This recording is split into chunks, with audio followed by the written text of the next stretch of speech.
Today I want to talk about one of the most beautiful cars that Aston Martin makes, and it's the DBS Superleggera. Alright, so for this car, base spec, it will be close to 1.4 million, but this one has almost close to 200,000 worth of specifications, and I saw the interior just now. It's just amazing. Now this one is finished in hyper red. Alright, this red color is really beautiful, and if you come close, there is something special that this is spec with. It's a black color enamel. So just to recap, an Aston Martin badge, the white color you see here, the black color you see underneath the wording are not actually paint. It's a type of glass called enamel, and then they actually got filled into the gaps that was machined out of this. All right, this entire thing is actually a piece of jewelry, right? Very, very nice. Okay, and then down here, look at, if you want to look up close to how the carbon fiber actually matches perfectly in the middle. It is such a beautiful sight. All right, the entire hood is made of carbon fiber as well, and this DBS Superleggera has 900 Newton meters under the hood. All right, from its 5.2 liter V12 twin turbo. All right, and if you come here, these Pirelli tires fitted on this dual spoke wheels. The wheels alone cost about 40,000 to spec. All right, and this one has a very tasteful yellow color caliper, and then of course carbon ceramic brakes, because this car has 715 horsepower and 300 kilometers per hour is nothing for this car.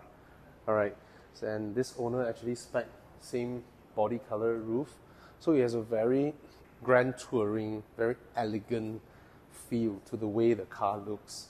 Right, and in this red, under the Malaysian sun, I can tell you it's gonna shimmer and just beautiful. One thing special about this DBS Superleggera, being a grand tourer, air actually flows through this. All right, you see, that's the clever thing about them. It's a side mirror, right? And this one is to hold the side mirror, but this alone has aero effect that flows air through here, and it actually goes into the C-pillar. This is hollow inside, and the air actually channels into the boot lid. It's actually hollow inside, and then air travels out here. Look at this, and the air shoots out here, creating downforce. And of course, with this spoiler, it's additional downforce, right?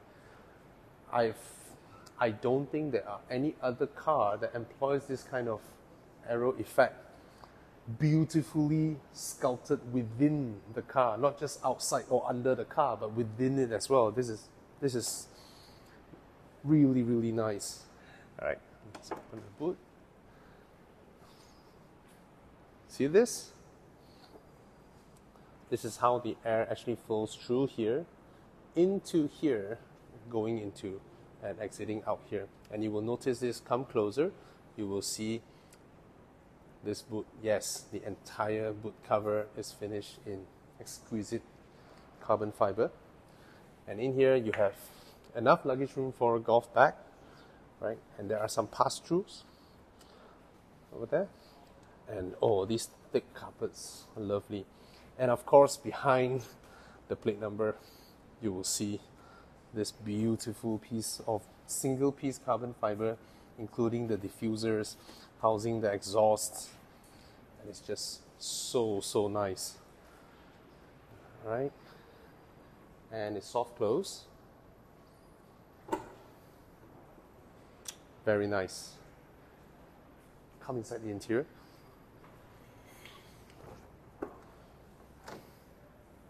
As usual, like any Astons, the doors actually swing up. You can see how high it opens up. Why? Because you're going to park the car next to a curb or whatever, you can just swing the doors open. Very different from most other cars, especially supercars that are low slung. And that's the beauty with Aston Martins. A lot of supercar owners that I know, of course, everybody dream of owning a supercar one day when they succeed, right? And a lot of times they would automatically go to, some mid-engine cars or rear-engine sports cars, supercars, where they sit really low down and they achieve that dream. But when it comes to using it daily, it becomes sort of a impractical thing because you're sitting really low. When you see out, visibility is hard, but as compared to an Aston, they always look into daily usage. So the ingress and egress, the height of the seats is more or less like a normal car.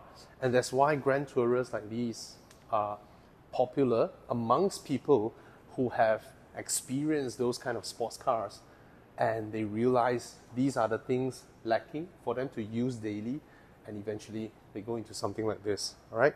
Coming back to the specs, if you look at the leather, there are pipings running along the leather, contrast stitching, and look at these beautiful patterns. It's all very nice, right? And then the seats. This is dual tone, red color here, beautiful contrast stitching here, pipings, the patterns. These are some of the most beautiful seats that I've seen. And then of course, up the roof liner, you can see the black Alcantara, beautifully finished. All right, so inside here is just really nice. The cabin is snug, visibility is excellent. And I just love the contrast stitching and piping that goes up on the speedo cluster as well, in the center console. And of course, okay, it's not powered now. Look at that. Right, this is you buy a special car, you want it to have something special, right? And all these buttons, all these aircon vents, all these are machined aluminum. Even this, I always love showing this. Even these hinges are machined aluminum. Just so nice. If you bought Italian supercars and then you check out the interior fit and finish, the materials and everything, right, is not comparable at all to this. Now this one is piano black, but I have to tell you guys this thing. Piano black is what the name suggests, piano, and pianos are made of high quality wood, and the reason it's called piano black back then is because of the finishing, how many layers that achieve this finishing, reflective surface, and that's why they look so good. But then modern manufacturers spoiled piano black, especially the German premium marks, right? They put plastics and they call it piano black, but those are actually plastics, and as we all know, plastics attract static, and that's why modern piano black in premium cars is almost like a taboo. But real piano black is beautiful, single piece wood, and then it's just exquisite. The way it reflects light and all that is different, right? Proper piano black finishing here, very nice, right?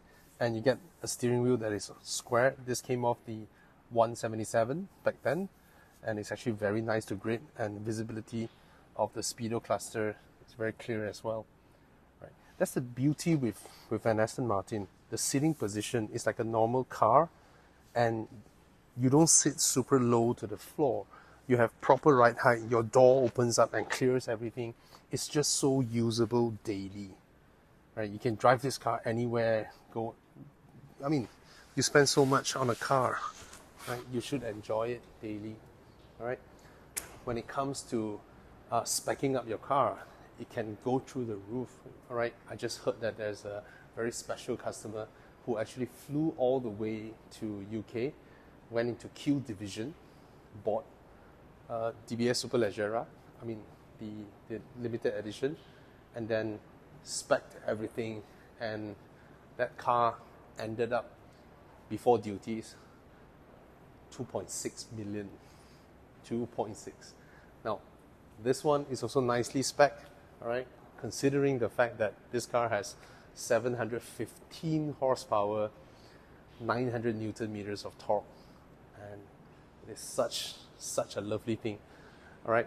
And if you see this car, especially the side view of this car, is amazing. So DBS, we know, is a legendary model amongst Aston Martins, and Superleggera is also harking back to one of their tradition. And then this one with the carbon boot, the front and all that, makes it a special model within the range. Yeah. Now there's something very special about this car. If you want to open the bonnet and you're looking around for a lever, you wouldn't find one, left or right side. You have to come here. There's a button over here. And there we go. And that pops open the bonnet. And there is also something very special. Unlike most cars, this one goes like that. How amazing is that? Just this view alone. Just imagine you go driving with a bunch of friends and driving hard, and when you reach the parking spots, some people will pop open the bonnet or the boot lid, if the engine is at the back. And the way this opens up is just amazing. All right. So if you come over here, I walk over there.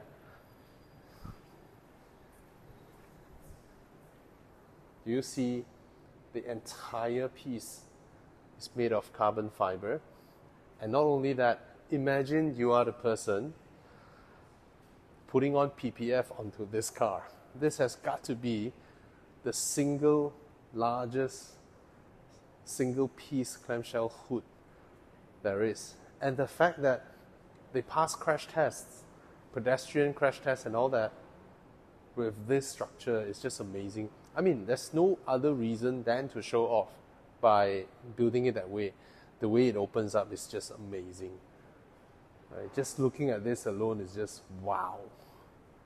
Right? And of course, this is the 5.2 V12 twin turbo, and this car is hand built and final inspection by Luke Wensley. Right? So this is the 5.2 bi-turbo V12. Amazing. There's one more thing. I'll come over. Don't worry. This one. Right? So we all know Astons are famous for having the side grills, but the way they integrate the side grills with this structure here, of course you can spec it in carbon fiber, where it draws air from the wheel well out, right, reducing turbulence.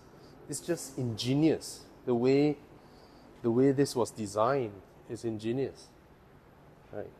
Lovely. Amazing, huh? And now to close the hood. Look at that. Let it go down, and then I need to give it a little push. 你一个手放，来 ，1, 2, 3. Just pulls in. Really nice. And that's the reason when you look at this car from the front, if you look at it from the front, you will not see any cut lines running across the bonnet, which ruins the whole design, right? Some cars, some modern cars, they have one line running over here, one line running over there. But Aston went to great lengths to make a single piece that is just beautiful. Beautiful, beautiful. And who would have guessed the bonnet opening line is here, which usually is where the bumper gets fit. Yep. Lovely. This is one of the best cars that Aston Martin has made.